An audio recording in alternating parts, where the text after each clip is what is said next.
close your eyes, take a deep breath, and imagine the faint toll of a bronze bell drifting through the fog of an early medieval morning. The air smells of wet soil and woods. Somewhere beyond the mist, a monastery stands, its stone walls rising from the quiet hills of what was once the heart of the Carolingian world. This is where our story begins. The fall of the Carolingian Empire did not come suddenly. It withered slowly under the weight of its own crown. After the death of Charlemagne, the great emperor who once united vast lands under the cross and the sword, his legacy began to fragment.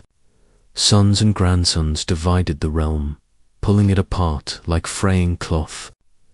In the east, among forests and rivers, a new identity began to stir. East Francia, a name that would over time evolve into the soul of what we now call Germany. But the early years were haunted ones. Magyar horsemen swept across the plains like whispers of terror. Viking ships slid up the rivers, their oars cutting through the mist, bringing fire to quiet villages. And within, rival dukes and kings fought for power, as if grasping at ghosts of empire. Yet even in this chaos, something enduring began to form a sense of belonging to the land itself, to its deep valleys, to the harsh winters that shaped its people. Out of uncertainty, unity began to take shape. From one crumbling throne, another rose, not in grandeur, but in persistence.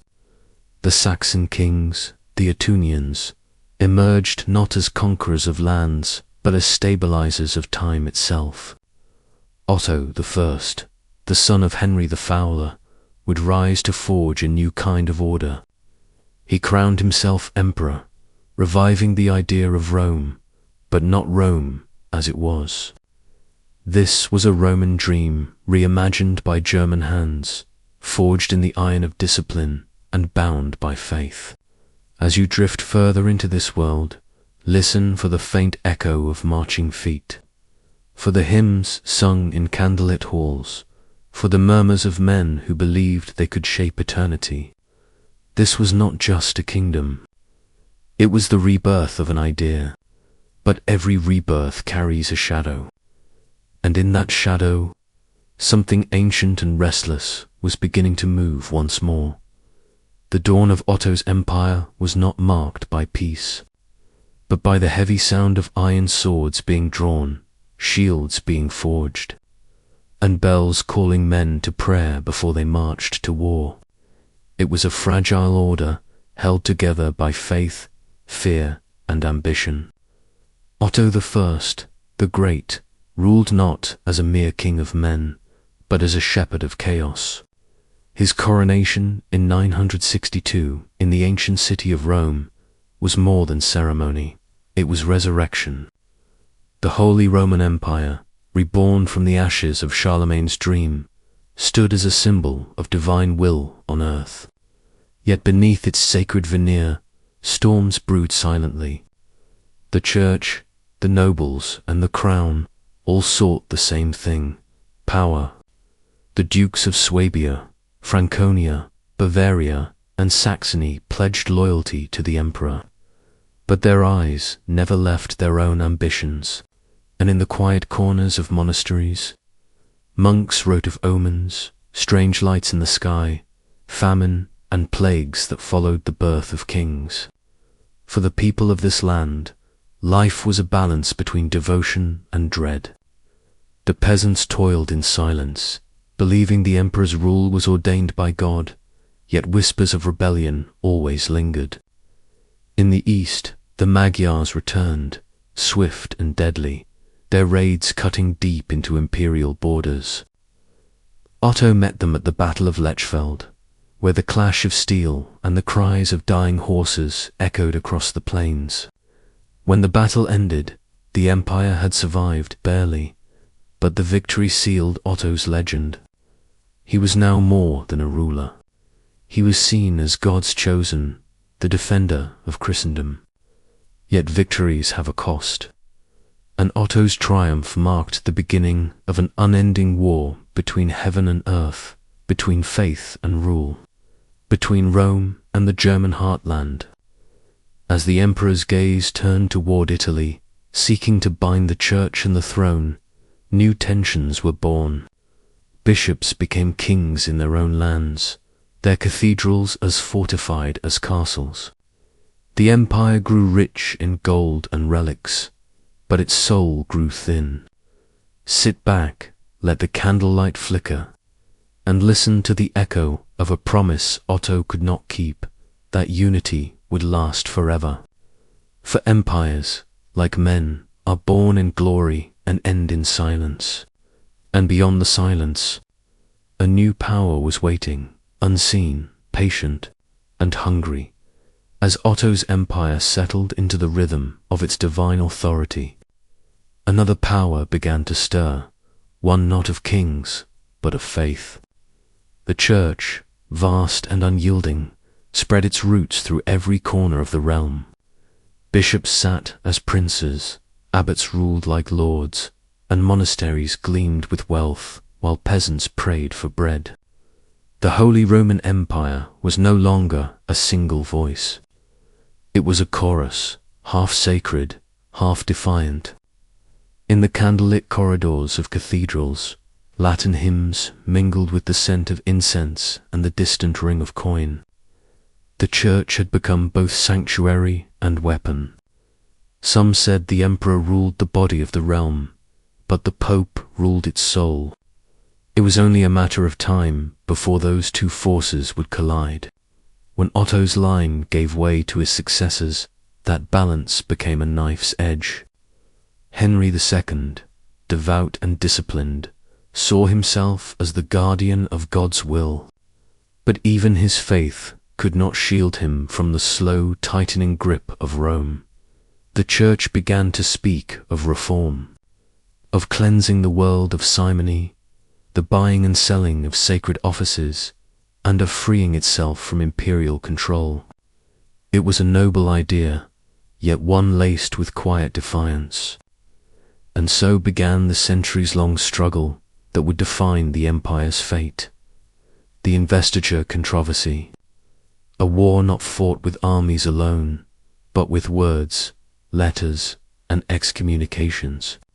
Henry IV, defiant and proud, would kneel in the snow of Canossa, stripped of his power, begging forgiveness from Pope Gregory VII.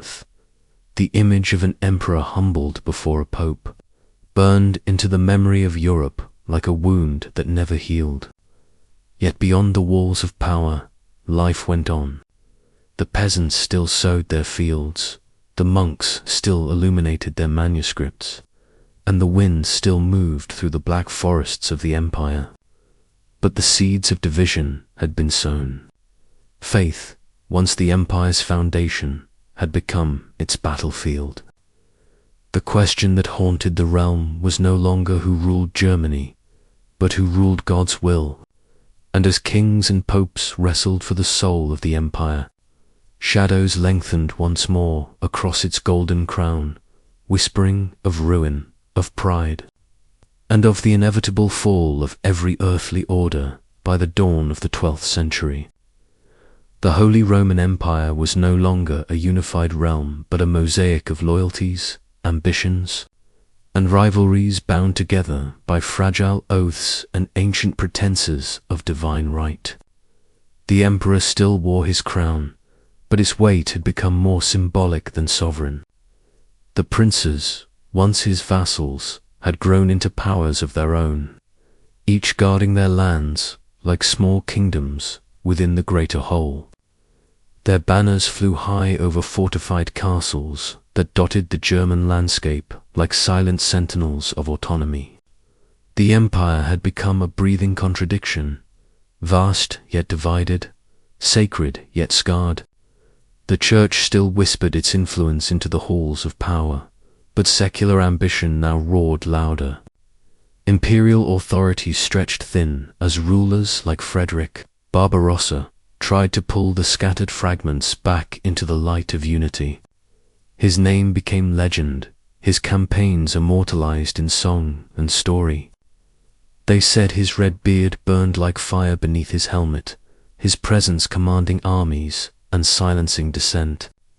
He envisioned an empire restored to its former glory, an empire of law, order, and divine majesty. Yet even Barbarossa could not escape the web of conflicting powers that defined medieval Germany. He fought not only foreign foes, but his own princes, whose loyalty was measured in land, gold, and opportunity. The Italian campaigns he launched to assert dominance over the papacy drained his resources and fueled his legend. But victory remained elusive when he drowned crossing a river during the Third Crusade. His death became a myth, the sleeping emperor beneath the mountains, waiting to return when Germany once again needed its unifying hand. In truth, the empire continued its slow fracture. Towns grew into city-states, guilds rose to power, and the burghers of trade began to shape destiny as much as kings or clergy. The medieval order was shifting, evolving into something unrecognizable to those who had once knelt at Otto's coronation. Power was no longer centralized, but scattered, echoing through the valleys and marketplaces rather than the throne rooms of emperors.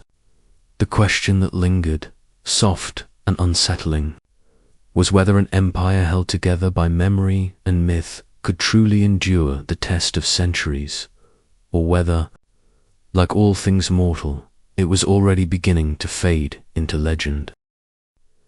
As imperial power waned and the authority of kings dissolved into local rivalries, a new force emerged quietly from the heart of the German lands, the free cities. From the mist-covered ports of the north to the bustling river markets of the Rhine, they rose like islands of autonomy amid a sea of feudal power. Lübeck, Nuremberg, Cologne, Frankfurt, names that would come to define the rhythm of medieval trade and the hum of enterprise. These cities were not ruled by kings, nor bound entirely to the church. They were ruled by merchants, craftsmen, and the hum of commerce itself. The clang of the blacksmith's hammer and the rustle of parchment in the counting houses became the new heartbeat of the empire. The Hanseatic League, a network of merchant guilds and city alliances, emerged as the silent empire of trade, its ships cutting through the cold Baltic waters, carrying salt, furs, and iron to every corner of Europe.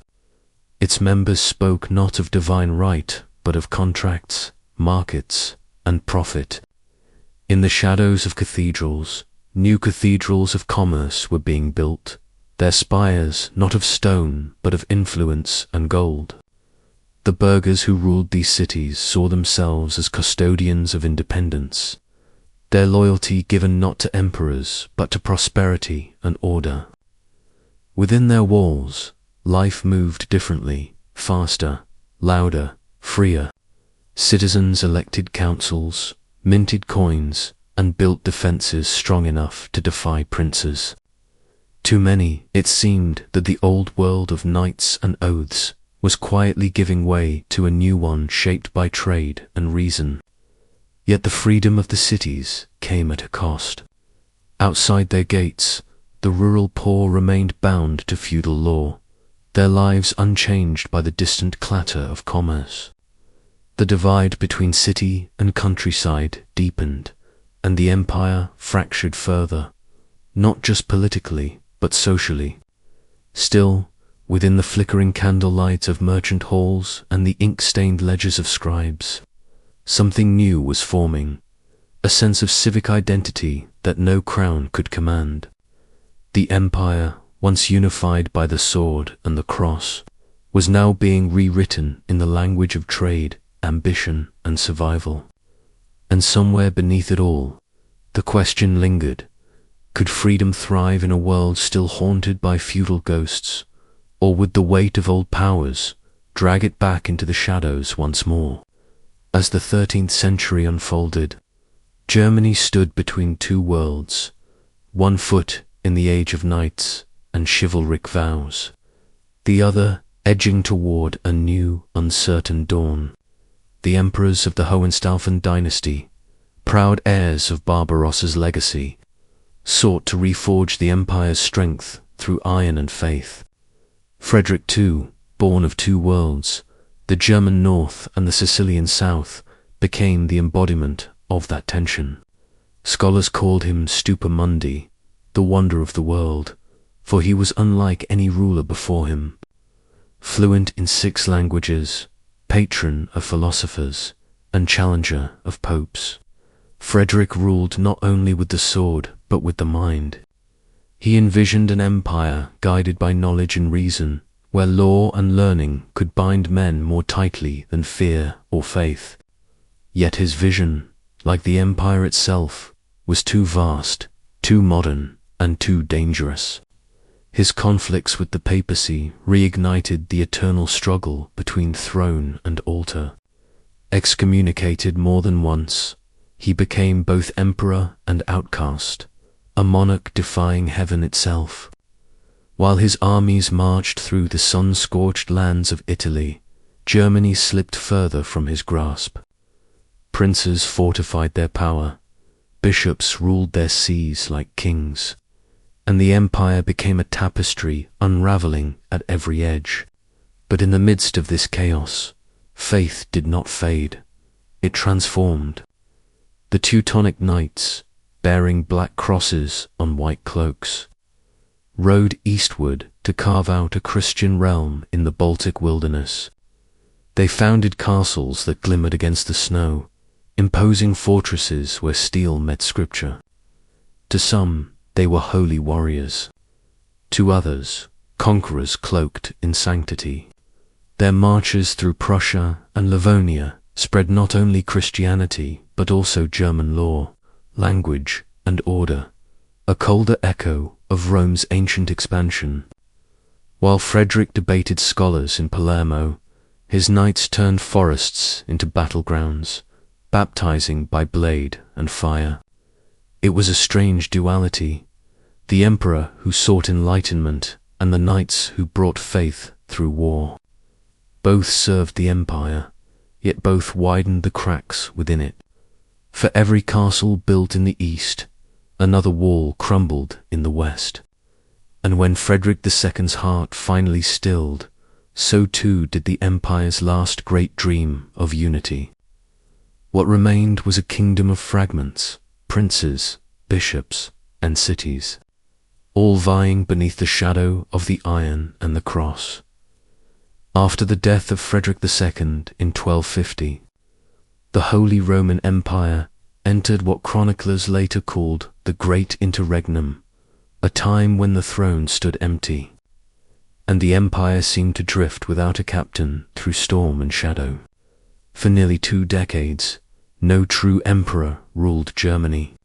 Power scattered like leaves in the wind, and every noble with a fortress fancied himself a king.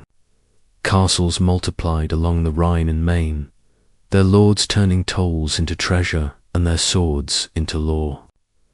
The empire fractured into 1,000 fiefdoms, each answering to no one but itself.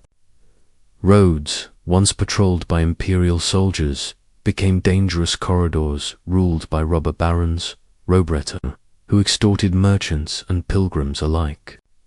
Yet within the chaos, life persisted. Trade did not vanish. It adapted. Merchants began hiring armed escorts, and towns built walls thicker than any before. The free cities, seeing the weakness of princes and emperors, grew even bolder. Lübeck and Hamburg thrived beneath the banner of the Hanseatic League, their fleets gliding through northern waters while the heart of Germany fell silent under feudal disorder. The church filled the void where the empire had faltered, extending its influence deeper into politics. Bishops crowned and excommunicated rival kings, manipulating alliances like pieces on a divine chessboard.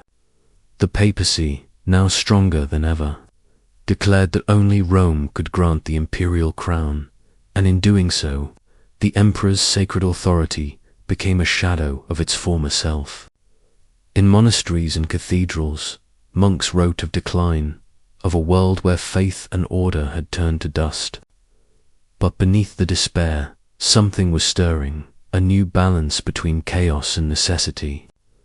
Local rulers began forming alliances, the seeds of new political realities that would outlive the old imperial dream.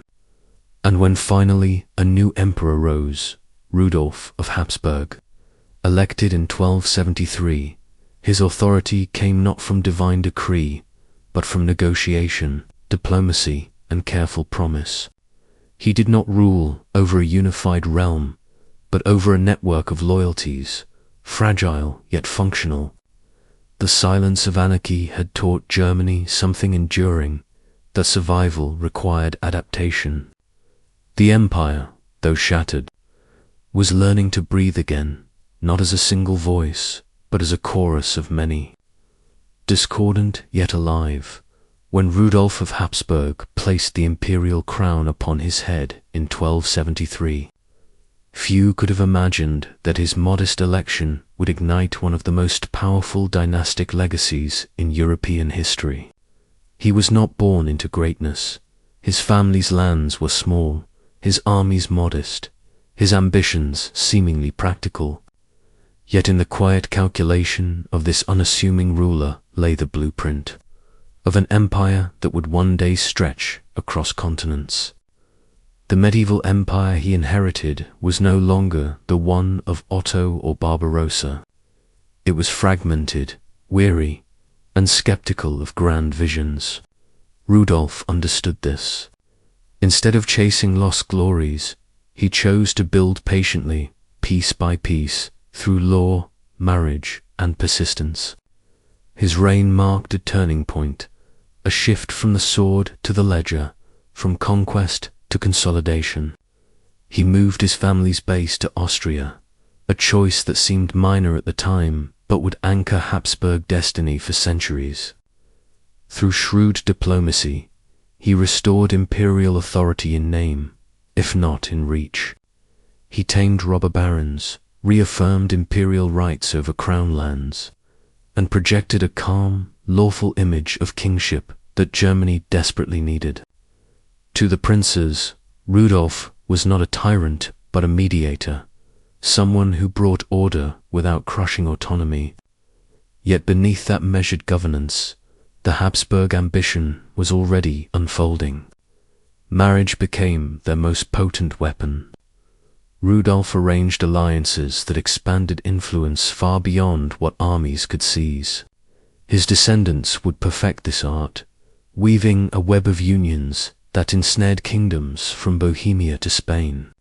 Even in these early years, the empire's identity began to shift from a realm ruled by transient warrior kings to one dominated by a single dynasty whose claim was not divine conquest but inheritance. The Holy Roman Empire, once the dream of universal Christian dominion, was becoming something subtler, a federation of powers bound by tradition, diplomacy, and the unyielding patience of the Habsburgs. As the last embers of medieval chivalry dimmed, Rudolf's legacy glowed quietly in their place. He had not restored the empire's unity, but he had given it continuity, a fragile thread stretching through the chaos of centuries. And in that thread, the Habsburgs would spin a destiny of empires, crowns, and silent, enduring control. As the 14th century unfolded, the Habsburgs perfected a power that outlasted empires and outmaneuvered kings, the power of bloodlines. They learned that the battlefield was fleeting, but a marriage contract could last for generations. From Rudolf's foundations, his descendants began crafting a network of unions that transformed the family's reach from the valleys of the Alps to the courts of Europe. The phrase, "let others wage war. You, happy Austria," marry became their unspoken creed.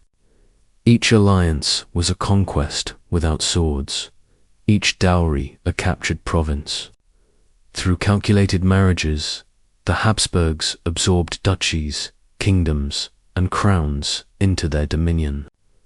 Bohemia, Hungary, Burgundy, Spain, all became threads in a dynastic tapestry, woven with patience and precision. What began as a small noble house from Switzerland evolved into a continental dynasty whose name whispered through palaces from Prague to Madrid.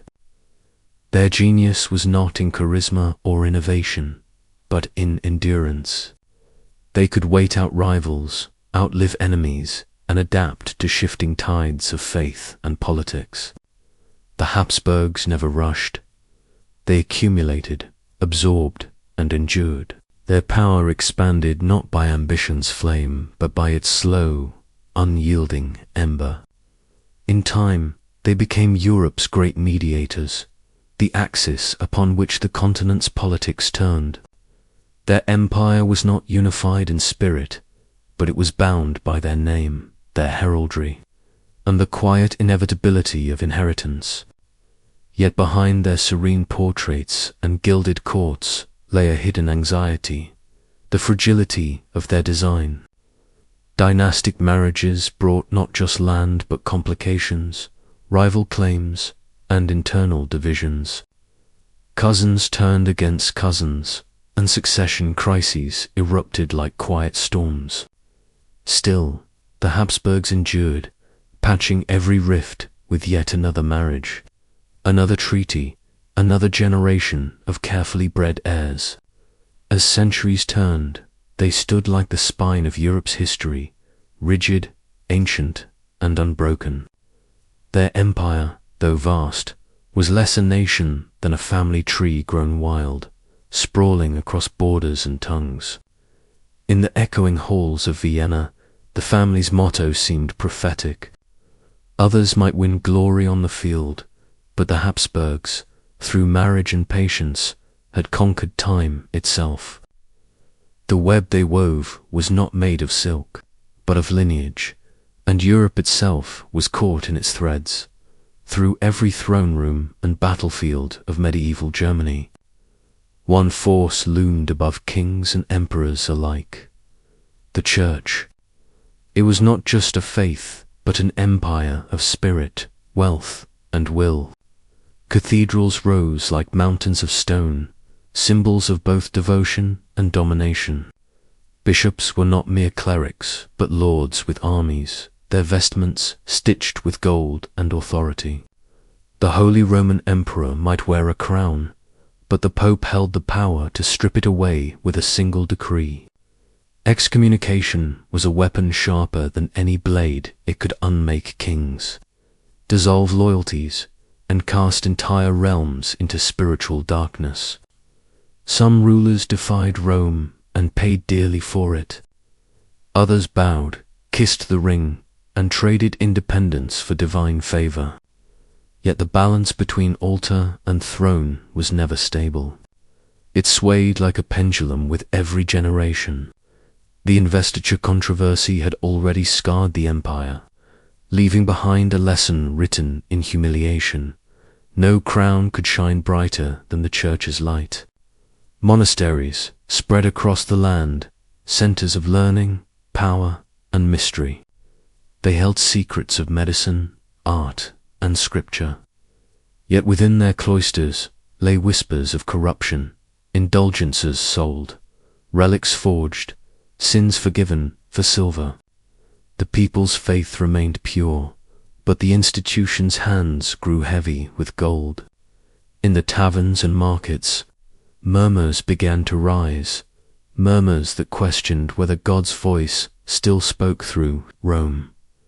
These murmurs would one day ignite a storm, but for now they lingered like smoke beneath the rafters of Europe's cathedrals. The Church's shadow stretched across every facet of medieval life. It baptized birth, sanctified marriage, and presided over death. Every oath, every war, every coronation began beneath its blessing. But beneath that sanctity was a tension growing ever stronger, between belief and control, between salvation and politics. The emperors needed the church to legitimize their power, and the church needed the emperors to defend its earthly domain. It was a marriage of necessity, bound by fear and ambition. And yet, even in its dominance, the church could feel the first tremors of dissent. The age of unquestioned faith was nearing its end. A reckoning, quiet, inevitable, and revolutionary, waited just beyond the horizon. It began not with swords, but with words. In dimly lit taverns, in monasteries heavy with incense, in marketplaces echoing with the noise of common life, questions began to rise. Why should salvation be bought with coin? Why should the church live in palaces while peasants starved in the shadow of its spires? At first, these were whispers, hushed and cautious, but they spread like cracks across ancient stone. Scholars began to study scripture with their own eyes instead of relying on the priest's translation. Printing presses, the new miracle of ink and iron, multiplied their doubts faster than the church could silence them. The murmurs became voices, and those voices found leaders. In the heart of Germany, a monk named Martin Luther would soon hammer his defiance onto the church door at Wittenberg. But before him came centuries of quiet resistance. The seeds had already been sown by thinkers who saw the hypocrisy of indulgences, by peasants who longed for justice, by princes who saw in faith a chance for freedom from Rome's grip. The empire, once united under the cross, began to fracture not through invasion, but through revelation. The people started to see their own worth, their own connection to the divine without the need for intermediaries. The clergy, once revered, became symbols of decay. Corruption had hollowed the institution from within, and the hollow began to echo with anger. The murmurs turned into a movement, a spiritual earthquake shaking the foundations of Christendom. The German lands, with their restless princes and stubborn thinkers, became the heart of the coming Reformation, a reawakening born not of rebellion, but of renewal. Yet with every truth spoken came blood spilled. Those who dared to challenge authority met fire, rope, and exile. But even the flames of heresy could not consume an idea whose time had come. The air itself seemed to hum with a new conviction that man could speak to God without Rome's permission. The church tried to silence it, but the age of silence was over. What began as a murmur was becoming a roar, a spiritual storm that would sweep across Europe. And when it finally broke, nothing, not the church, not the empire, not even the Habsburgs, would ever be the same again. In the year 1517, a hammer struck wood in the quiet town of Wittenberg, and the sound echoed across centuries. Martin Luther, a monk weary of hypocrisy, nailed his 95 Theses to the church door, a list of grievances, written not to destroy faith, but to reclaim it. Yet, in that single act, the world shifted. The hammer's strike was the crack of dawn breaking over medieval darkness. Luther's words, simple yet defiant, challenged the very machinery of salvation that had bound Europe for 1,000 years. He questioned indulgences, the notion that sin could be washed away with silver. He spoke of faith, of grace, of the direct bond between man and God. His writings spread like wildfire, carried by the printing press into every village and castle. What had once been the whispers of dissent became an unstoppable chorus. The church, wounded in pride, declared war on the monk who would not bow.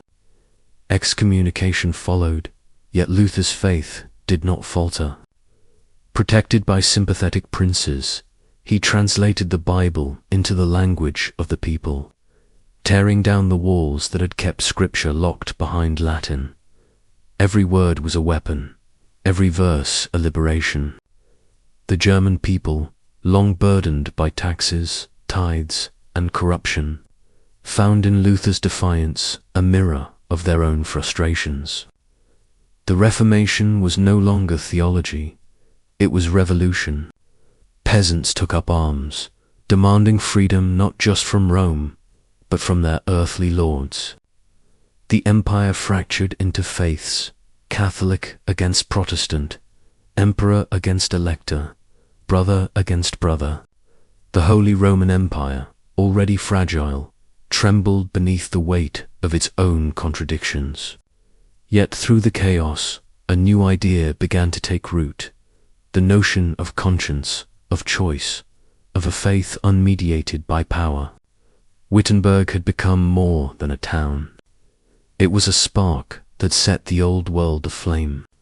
The church tried to smother it, the empire tried to contain it, but the flame only spread wider. What began as one monk's protest became Europe's great transformation, a rebellion of belief that reshaped nations, crowns, and souls alike. And in its glow, the medieval world, with all its certainties, hierarchies, and shadows, began to fade into history. The Reformation did not simply divide faith. It tore apart the very fabric of the Holy Roman Empire. What had once been a mosaic of semi-loyal states bound by religion now splintered into rival confessions, each claiming divine truth as its banner. Princes and bishops, towns and kingdoms, all were forced to choose a side. The emperor, bound to Catholic tradition, found his authority dissolving beneath him. Where unity had once rested on shared devotion, now suspicion and zeal took root. Lutheran cities clashed with Catholic ones, old allies turned into enemies, and the empire became a battlefield of belief. The diets and councils that once governed in fragile harmony descended into chaos, as theology became politics and salvation became strategy. The Peace of Augsburg in 1555 offered a temporary illusion of order, declaring that each ruler might decide his realm's religion, cuius regio, ias religio. Yet that peace was a wound stitched over infection. Beneath it, tension festered. Families were divided by faith, and entire provinces lived under the weight of mutual distrust. The Reformation had awakened not only conscience but ambition. Princes saw in religion a tool, a means to free themselves from imperial or papal control. The emperor's voice grew weaker as local rulers carved out independent policies, minting coins and raising armies as if sovereign kings. The dream of a single Christian empire under one faith and one ruler crumbled into dust. In the shadows of monasteries stripped bare and churches repainted in new creeds, the people suffered the cost. War became as constant as prayer had once been. Soldiers marched through villages once blessed with peace, and the toll of belief turned into famine and ruin. Yet even amidst the devastation, the German spirit adapted. New thinkers emerged, humanists, reformers, scientists, drawn not to the Church's certainty, but to the vast unknown of human reason. Out of division came curiosity, out of conflict came progress. Still, the scars ran deep.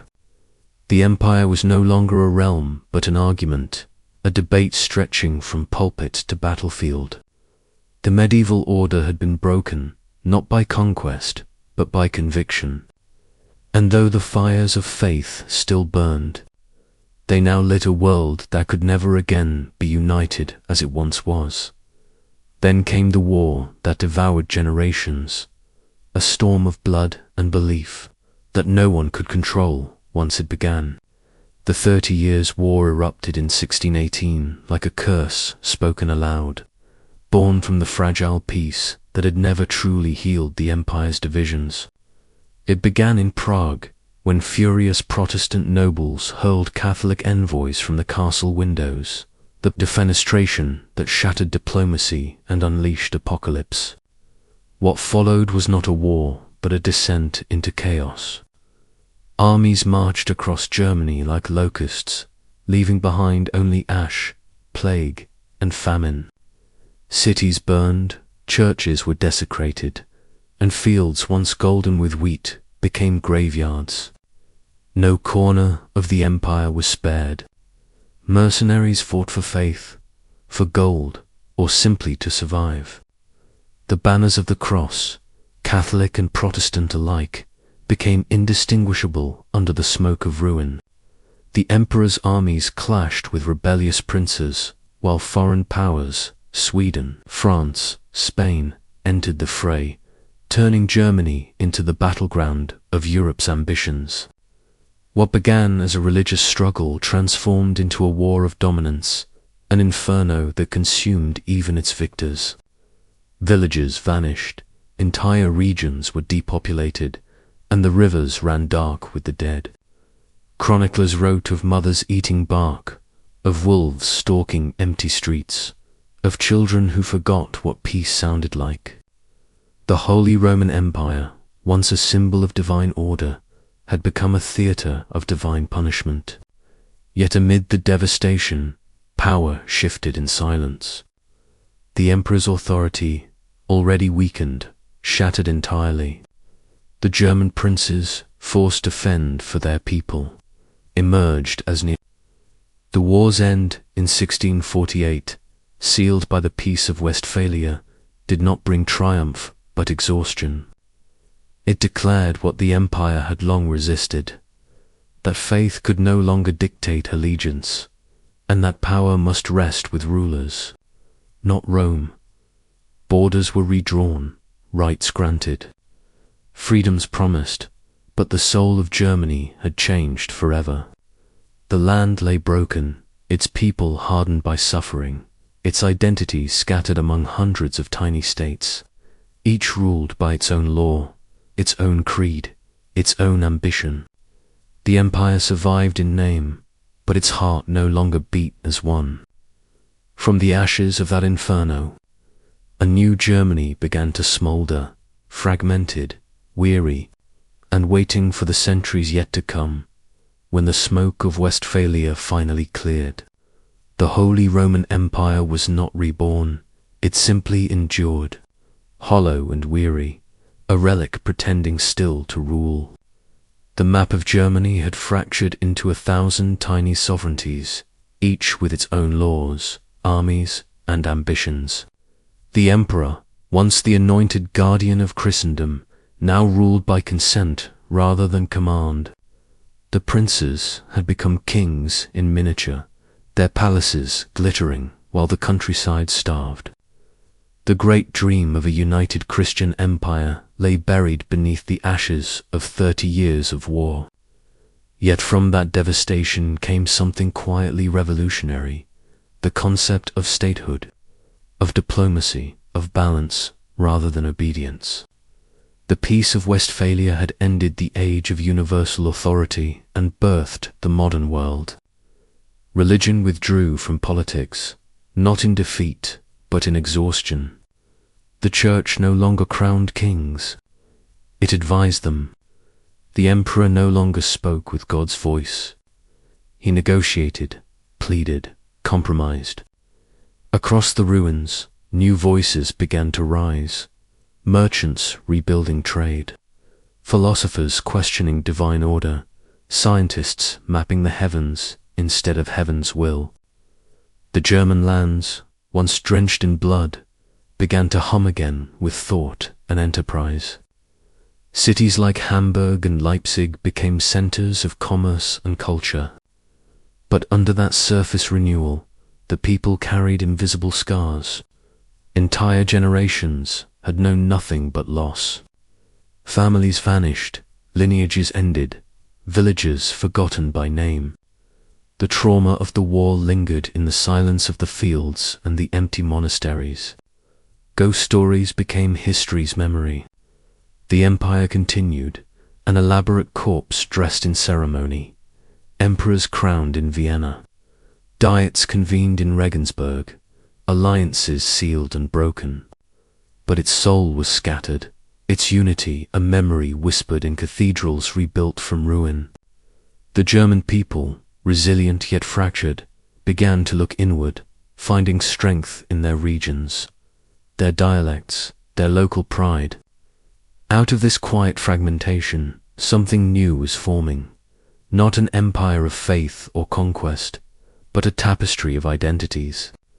The medieval world had ended not with collapse but with transformation.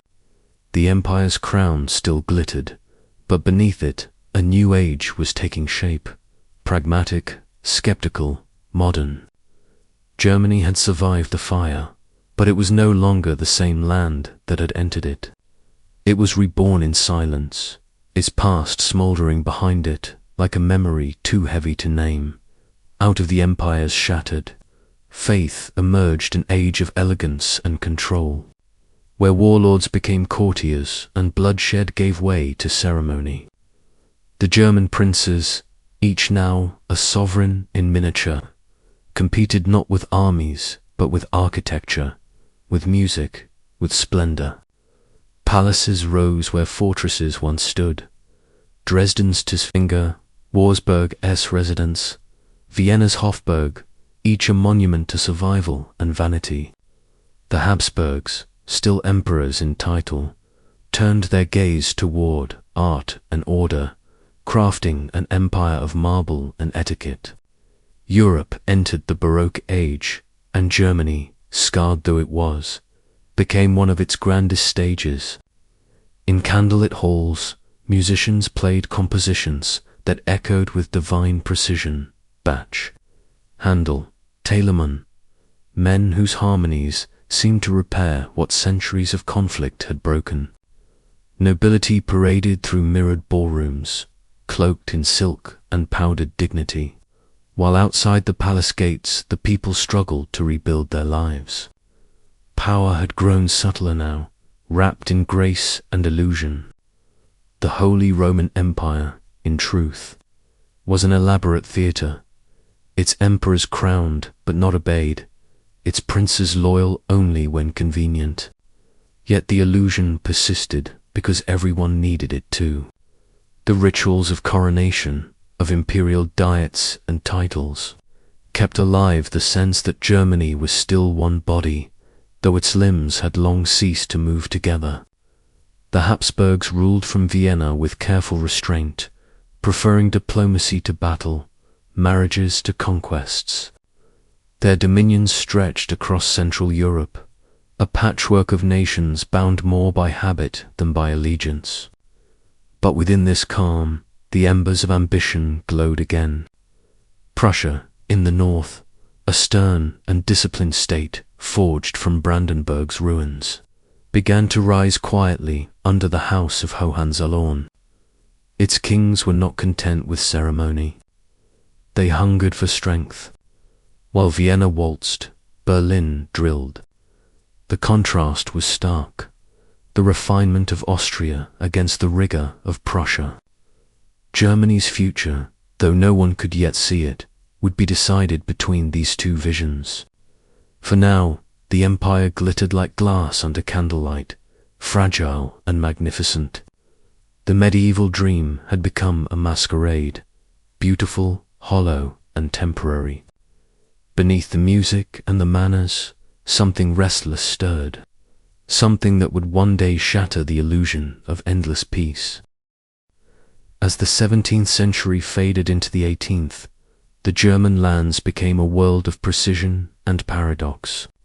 Outwardly peaceful, they were inwardly restless, like a clock wound too tightly. The devastation of the 30 Years' War had bred in their rulers a mania for control, for order, for perfection. Cities were rebuilt according to geometry, streets laid in grids, palaces aligned to the sun. Even nature was trimmed and disciplined, gardens shaped into mathematical forms, fountains timed to flow in rhythm with the hour. The princes, now miniature gods within their territories, sought to display their power through systems, bureaucracies, armies, and academies that mimicked divine order. Yet beneath this symmetry, unease persisted. The empire was vast but brittle, bound together by laws no one fully obeyed and rituals no one truly believed in.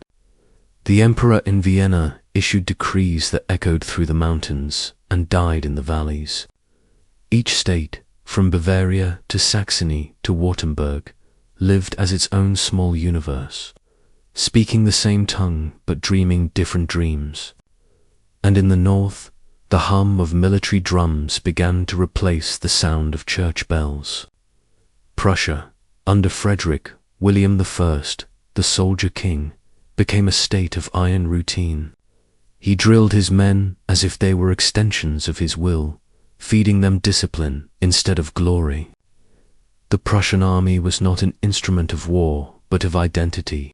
It gave the people something the empire no longer could purpose. When his son, Frederick the Great, inherited this machinery, he turned it into art. War became geometry. Strategy became music.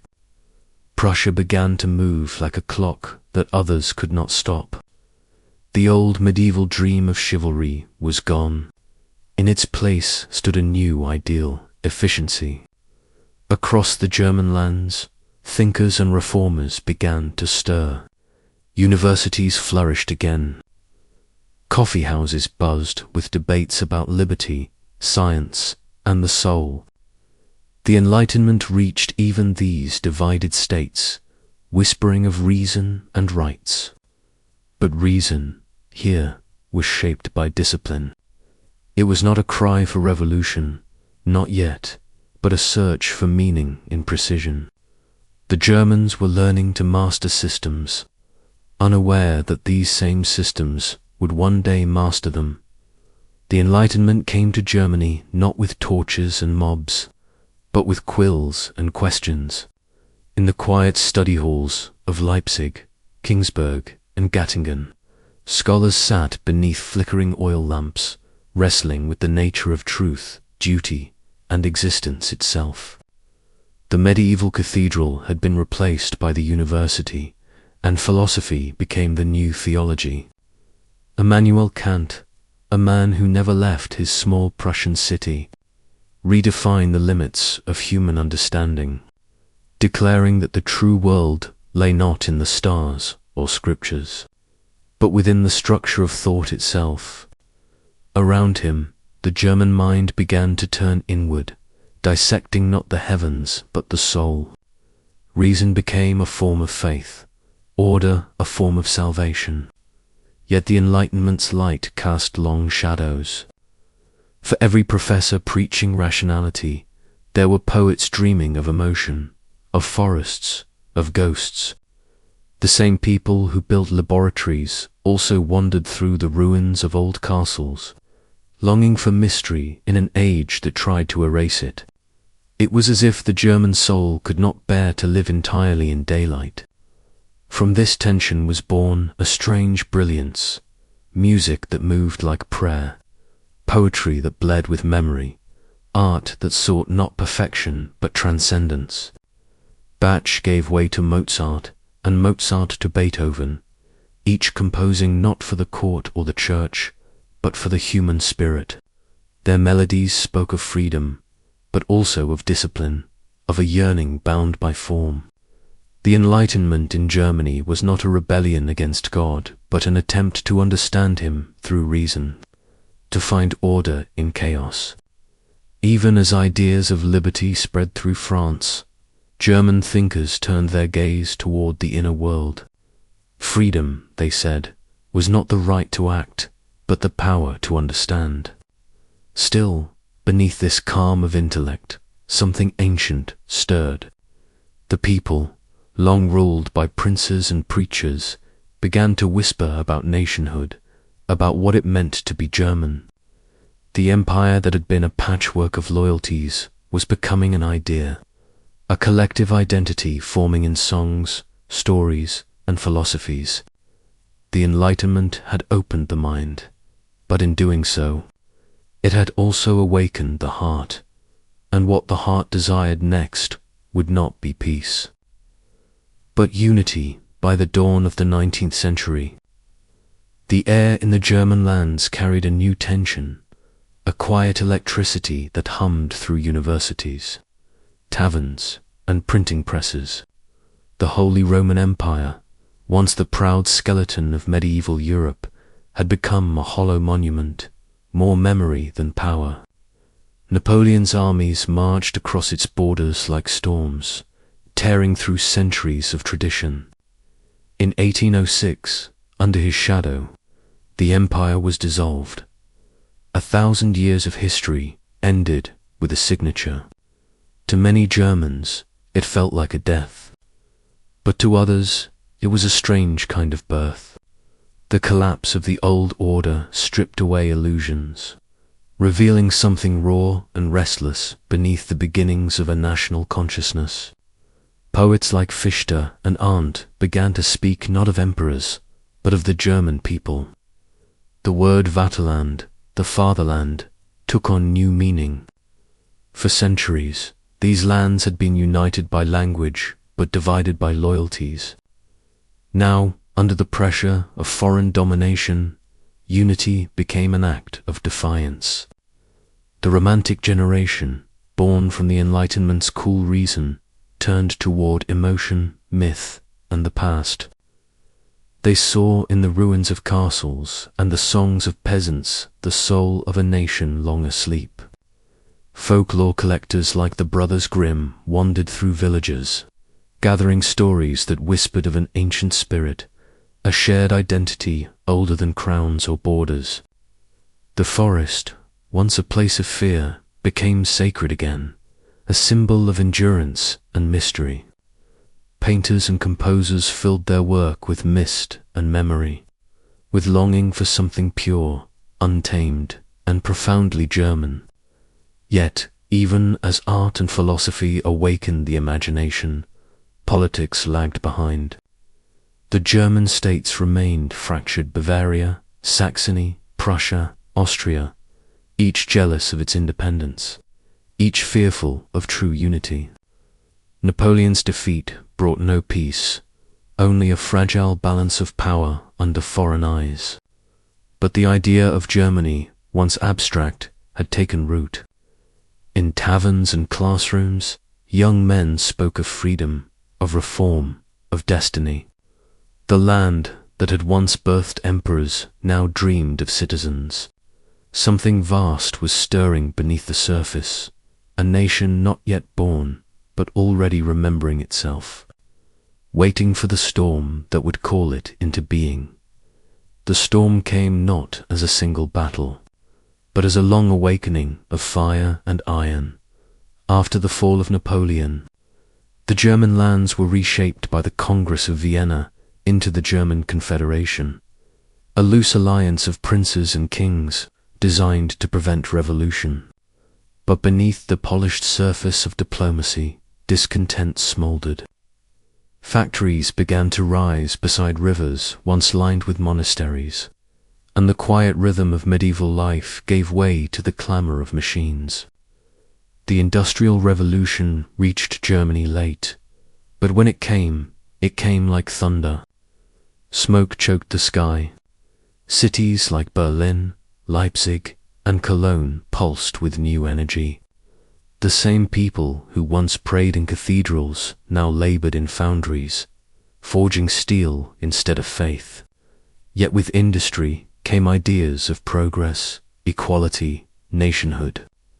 The press became the new pulpit, and its sermons spoke of rights, not relics. Students marched, workers gathered, poets wrote of liberty. The revolutions of 1848 ignited across the continent and in the German states. Crowds filled the streets, demanding a single parliament, a single flag, a single nation. But old powers die hard. The princes, frightened by the fire they had tried to contain, crushed the uprisings with blood and decree. The dream of unity was postponed, not extinguished. It would return, colder, sharper, forged in strategy instead of sentiment. In the north, a man named Otto von Bismarck began to see how iron could achieve what ideals could not. Prussia's disciplined machine, its bureaucracy, its army, its will, became his instrument. He spoke of blood and iron, of destiny carved by force, not philosophy. One by one, he maneuvered the states into alignment, through war with Denmark, with Austria, with France. Each victory drew the German lands closer together until, in 1871, beneath the mirrored hall of Versailles, the German Empire was proclaimed. The echoes of the medieval empire seemed to return, but they were changed, now bound not by faith, but by fire, by rail, by the rhythm of industry. Germany had finally become one, and yet in that unity, something ancient was lost. The quiet, fragmented world of monks and mystics had become a furnace of modernity, glowing, unstoppable, and perilous. The unification of Germany under Bismarck's iron hand was both the culmination of centuries of longing and the beginning of a new kind of darkness. The German Empire rose swiftly, gleaming with modern ambition and armored in pride. Cities were electrified, armies mechanized, and universities filled with restless minds, dissecting the nature of power, matter, and man. But beneath this surge of progress lingered the old duality of the German soul, discipline and mysticism, logic and longing. The empire's new cities seemed to hum with mechanical order, yet the forests still whispered with the same pagan unease that had once stirred the tribes of the Teutoburg. Science had replaced sorcery, but both sought to control the unseen. Factories became temples of a different god, efficiency. And in these temples, men were no longer craftsmen but cogs. Bismarck's Germany was built on control, over people, over faith, over fate. The church was tamed, the press censored, the provinces bound to the will of Berlin. The emperor was no longer chosen by divine decree, but his image was treated as sacred nonetheless. Power had become religion. The victory over France and the proclamation at Versailles filled the people with pride. But pride, like any fire, consumes what feeds it. The Germans began to see themselves not as one nation among many, but as a chosen people of modern destiny. Yet the empire's triumph was not matched by peace within. Workers toiled without rest, while nobles clung to privilege. Intellectuals, poets, and artists began to see the cracks in the imperial facade, cracks filled with anxiety and alienation. A new mood took root, a brooding sense that progress was not salvation but a kind of exile from the past. The machines grew louder, the streets more crowded, the soul more restless. Bismarck, ever the manipulator, warned against endless conquest. Yet the empire he built pulsed with energies even he could not restrain. When he fell from power, his warning went unheeded. The next generation would inherit not his caution, but his creed. That greatness is forged through struggle. And so the seed was planted, deep and dark, that one day the German destiny would again be tested by the same fire that had both made and doomed its ancestors. As the 19th century closed, and the 20th dawned, the empire that had once seemed unbreakable began to tremble from within.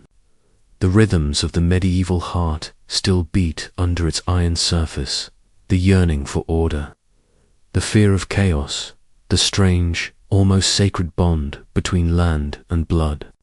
Industrial might had given Germany steel, science, and empire, but it had also stripped away something intangible, the mystery that once made its people both fierce and poetic.